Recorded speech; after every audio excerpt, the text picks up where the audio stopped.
मुक्त विद्यापीठाच्या official website ycmu.digitaluniversity.ac वर एक नवीन सूचना आलेली आहे. काय ते पाहू. विद्यापीठाच्या दीक्षांत समारंभासाठी मुक्त विद्यापीठाच्या विद्यार्थ्यांना मराठीतील नाव पडताळणीचे आवाहन. ठीक आहे, हा विषय आहे त्याचा. पुढे नाशिक यशवंतराव चव्हाण महाराष्ट्र मुक्त विद्यापीठाचा 30वा दीक्षांत समारंभ दिनांक 24 फेब्रुवारी 2025 रोजी आयोजित करण्यात आलेला आहे.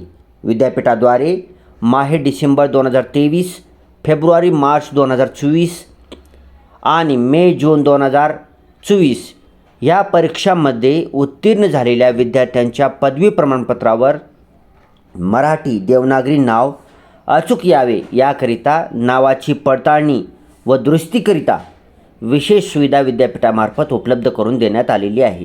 विद्यार्थी प्रवेश अर्ज भरतेवेळी मराठी नावाची नोंद अचूक करीत नाहीत.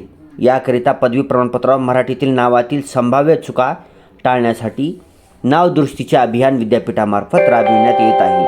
उत्तीर्ण झालेल्या पदवीधरांना दीक्षांत सोहळ्यात देण्यात येणाऱ्या प्रमाणपत्रासाठी आपले मराठी नाव पडताळणी आणि दुरुस्तीची सुविधा विद्यापीठाच्या 30convocation.ycmu.ac या संकेतस्थळावर उपलब्ध करून देण्यात आली असून विद्यार्थ्यांनी मराठी नाव तपासून त्यात काही दुरुस्ती असल्यास दिनांक 19 जानेवारी 2025 पर्यंत करावी. विद्यार्थ्यांनी आपले मराठी नाव दुरुस्ती न केल्यास भविष्यात प्रमाणपत्रावरील मराठीतील नाव दुरुस्तीसाठी विद्यापीठामार्फत शुल्क आकारण्यात येईल. सर्व विद्यार्थ्यांनी दिलेल्या मुदतीत संकेतस्थळास भेट देऊन पदवी प्रमाणपत्रावरील मराठी नावाचा तपशील अचूक असल्याची खात्री करावी आणि योग्य ती दुरुस्ती करावी, असे आवाहन विद्यापीठाचे परीक्षा नियंत्रक श्री बटूप्रसाद पाटील यांनी केले आहे. 30वा दीक्षांत समारंभ 13th कन्व्होकेशन सेरेमनी आयोजित करण्यात येणार आहे. तर ज्यांचं कोणाचं मराठीतील नाव चुकलेलं असेल अशा लोकांनी ह्या ऑफिशियल वेबसाईटवर जाऊन 19 जानेवारी 2025 पर्यंत दुरुस्ती करून घ्यायचं आहे, तपासून घ्यायचं आहे. ठीक आहे मित्रांनो. आणि त्याच्यावर जी इन्स्ट्रक्शन दिलेले असतील, ह्या ऑफिशियल वेबसाईट ही आहे 30convocation.ycmu.ac ह्या ऑफिशियल वेबसाईटवर जायचं. त्याच्यावर जे काही इन्स्ट्रक्शन दिलेले आहेत त्याचं पालन करायचं आहे आणि लवकरात लवकर आपलं काम पूर्ण करायचं आहे. ठीक आहे. आज दिनांक किती आहे? आज दिनांक आहे 12 जानेवारी 2025. तर काही दिवस शिल्लक राहिलेले आहेत, लवकरात लवकर करून घ्या.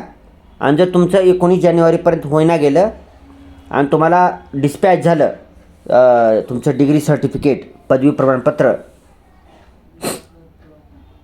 आणि त्याच्यावर चूक असले मराठी नावामध्ये, तरी तेव्हासुद्धा तुम्हाला दुरुस्ती करता येते. बरं, तेव्हा तुम्हाला शुल्क लागणार आहे, 500 रुपये लागेल किंवा काहीतरी शुल्क लागणार आहे. तेव्हा आता सध्या फ्री आहे, आता सध्या शुल्क वगैरे काही दाखवत नाही. ठीक आहे. त्याच्यामुळं आता सध्या फ्री आहे, तर करून घ्या लवकर. ऑनलाईन सुविधा दिलेली आहे आपल्याला. आधी तपासून घ्या, बरोबर असेल तर ठीक आहे, चुकलेलं असेल तर दुरुस्ती करून घ्या. ठीक आहे. आता कोणकोणते लोकांसाठी आहे सुविधा ही? माहे डिसेंबर 2023, फेब्रुवारी मार्च 2024, मे जून 2024 ह्या परीक्षामध्ये उत्तीर्ण झालेल्या विद्यार्थ्यांसाठी सुविधा उपलब्ध करून दिलेली आहे. तर त्यांनी ऑनलाईन चेक करायचं आहे आणि दुरुस्तीसाठी अर्ज करायचा आहे चूक असेल तर. ठीक आहे मित्रांनो. Thanks for watching. Vande Mataram.